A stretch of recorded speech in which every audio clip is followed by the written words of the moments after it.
Olá, estudantes da oitava fase da disciplina Tópicos Especiais em Pedagogia. Eu vou apresentar para vocês a unidade 2 do nosso plano de ensino, que é intitulada Escola Novistas Europeus. Vejam que na primeira unidade nós procuramos apresentar, por meio de diversos materiais, um panorama da emergência do movimento da escola nova na Europa e nos Estados Unidos, que se deu a partir do final do século XIX e se colocou efetivamente no início do século XX com projetos mais consistentes, mais maduros, como nos afirma Franco Cambi. Então, nessa unidade número 2, nós vamos focalizar dois educadores, escola novistas, que tiveram relevo na primeira metade do século XX e mesmo até os dias de hoje. Trata-se de Maria Montessori e de Ovidio de Crowley. Eles foram escolhidos, entre outros, por causa de suas ideias potentes, bem como pela sua circulação no espaço europeu, ocidental e mesmo brasileiro, porque esses autores acabaram chegando aqui no Brasil por diversas formas de circulação de modelos pedagógicos.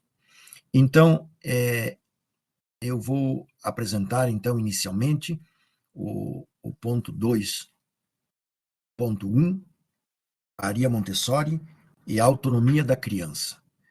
Com esse título, nós queremos comunicar que a educadora italiana Maria Montessori, ela construiu uma proposta pedagógica que efetivamente conferiu autonomia à criança. Vejam que, na época de Montessori, quando ela foi estudante, final do século XIX, início do século XX, ela se deparou com a escola tradicional, não é? Que tinha como centro a atividade do professor, né? O conhecimento do professor, e procedia de uma forma bastante autoritária em relação aos alunos, às crianças.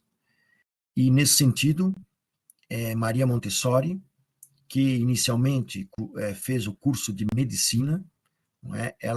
E depois de se tornar médica, ela trabalhou com crianças com deficiências, né? Fazendo uma série de experimentos, né?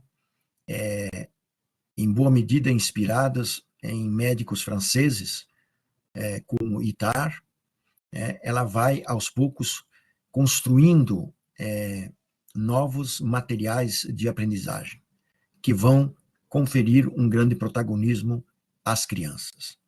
Vejam que Maria Montessori, então, começou com crianças com deficiências e depois ela vai se aprofundar nos estudos de filosofia, de antropologia e de pedagogia, e ela vai estender a sua proposta pedagógica para outras crianças, ou seja, para todas as crianças.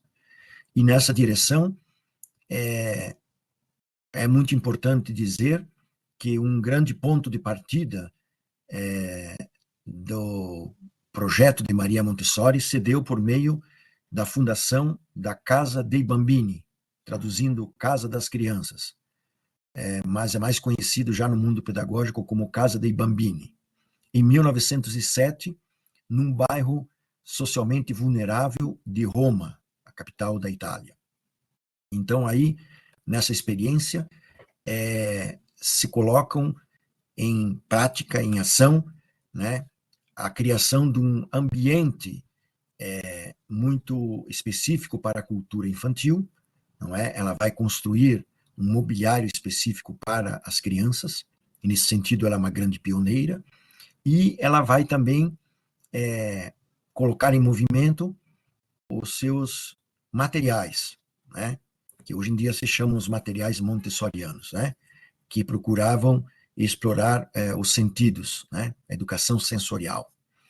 Então, a partir desse ponto de referência, que é a Casa dei Bambini de Roma de 1907, No ano seguinte, ela cria também outra casa de Bambini em Milão, que é uma grande cidade italiana, né, um polo econômico, e depois a casa de Bambini vai se espraiando pela Itália.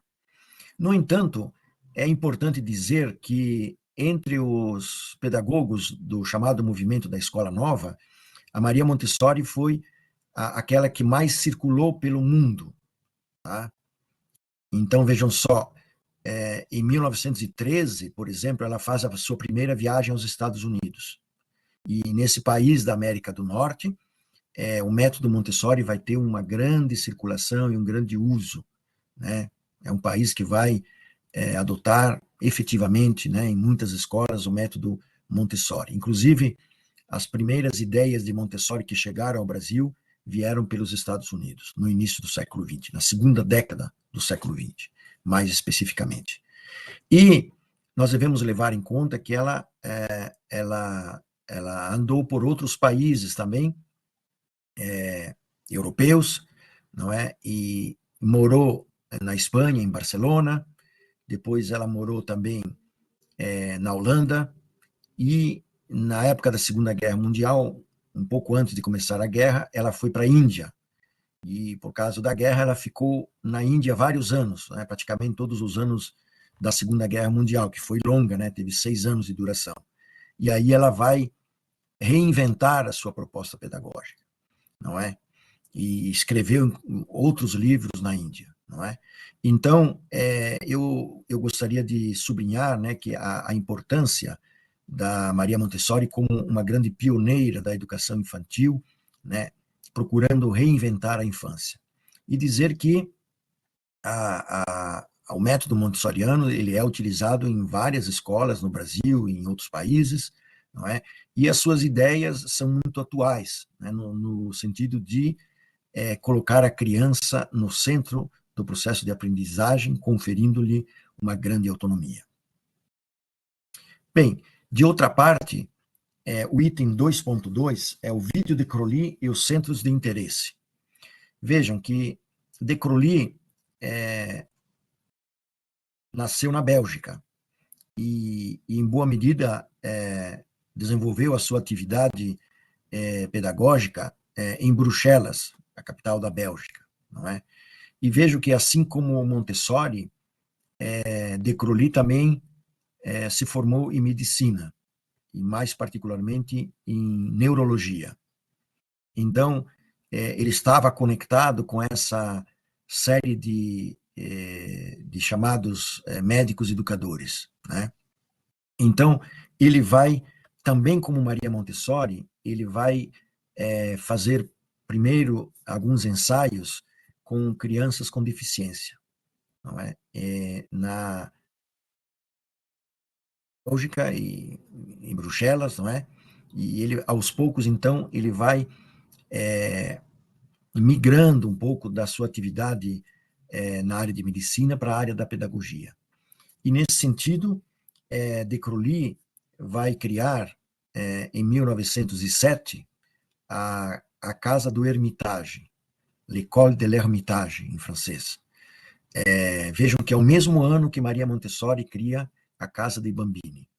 E essa escola do Hermitage, ela foi pensada para crianças em geral, né, educação infantil e anos iniciais do ensino fundamental, e aí também de Crowley vai criar um projeto pedagógico que vai também dar muita autonomia às crianças.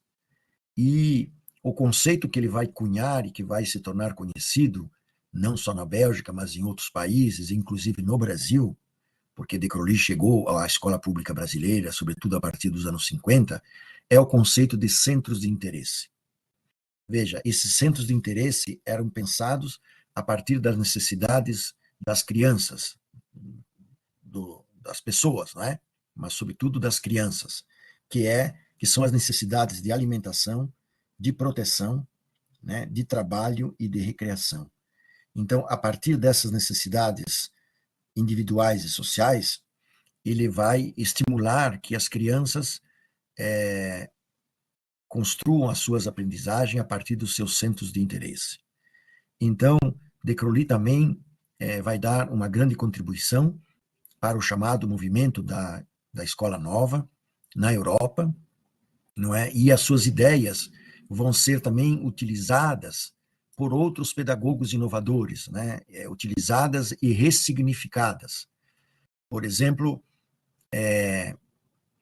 na França, as chamadas classes nouvelles, que eram uma espécie de escolas experimentais, elas vão criar o conceito de estudo do meio, né?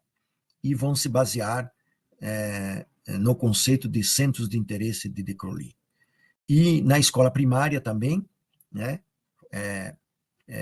São criadas escolas específicas que adotam a perspectiva decroliana, né?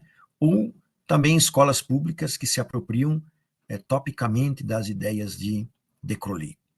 Enfim, para concluir, eu gostaria de apresentar, então, esses dois escolanovistas europeus, médicos e grandes inovadores na pedagogia, tá?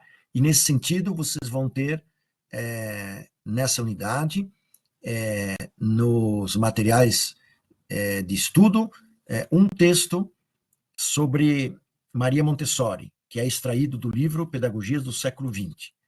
E também um artigo sobre De Crowley, tá? Que foi escrito por professores brasileiros, tá? Está em português.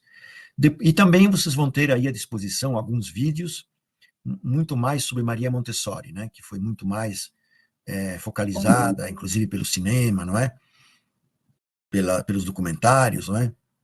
E aí vocês vão poder acompanhar um pouco da obra desses dois pedagogos em forma de vídeos, tá?